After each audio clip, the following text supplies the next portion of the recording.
Dia anak cucuku kelak di akhirat Allah kumpulkan dia menjadi kelompok orang-orang Yahudi. Disclaimer yang penting adalah bahwa siapapun orang-orang yang mempertanyakan silsilah habaib di Indonesia itu bukan orang-orang yang membenci habaib, bukan orang-orang yang membenci Nabi dan keluarganya dan keturunannya, bukan. Tapi mereka justru adalah orang yang sangat menyayangi, sangat menghormati, dan sangat mencintai para habaib itu.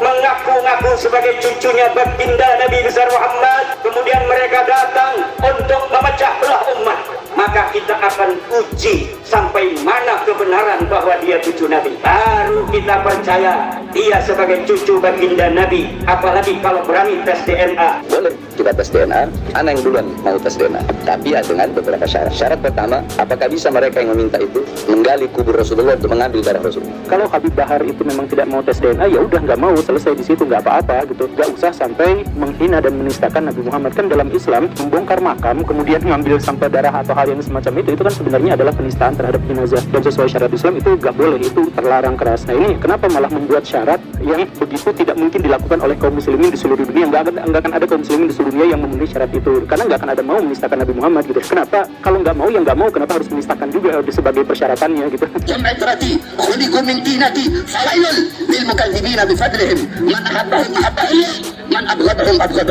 Mereka keluargaku, mereka anak cucuku, mereka diciptakan dari tanahku. Maka celakalah bagi orang-orang yang mendustakan keutamaan mereka. Celakalah bagi orang-orang yang mendustakan kemuliaan mereka. Allah, siapa orang yang mencintai mereka, Allah akan cinta kepadanya. Siapa orang yang membenci mereka, Allah subhanahu wa ta'ala pun akan membencinya. Ya nggak usah juga disebutkan seperti itu, tapi ya udahlah, nggak apa-apa lah. Saya sudah Muhammad yang 29. Saya punya kakek, Sayyidina Ali dan Muhammad. Saya sudah Muhammad yang 29.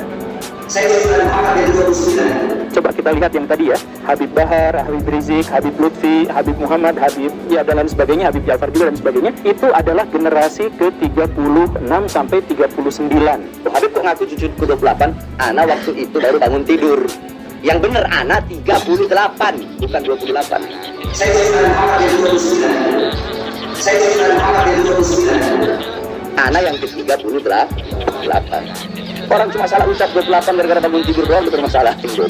Nah, 1500 tahun itu di seluruh dunia generasi yang berpindah, generasi yang berubah adalah sekitar 50 sampai 75 generasi. Bagaimana ceritanya kalau rata-rata di seluruh dunia itu sekitar 50 sampai 75 generasi, sedangkan para habaib itu hanya sampai ke 37, 38, 39 generasi. Kalau seperti ini, maka ya tetap masuk akal sih, tapi susah untuk menerimanya karena artinya rata-rata habaib itu baru punya keturunan di usia 41 tahun. Kan ini ya masa kalau misalkan ada orang yang punya anak di usia 41 tahun, itu sesuatu yang wajar. Tapi kalau dirata-ratakan panjang 1500 tahun, rata-rata orang punya anak sekitar 41 tahun, itu sebenarnya agak kurang secara probabilitasnya itu nggak nyambung gitu, nggak sah gitu, nggak cocok gitu.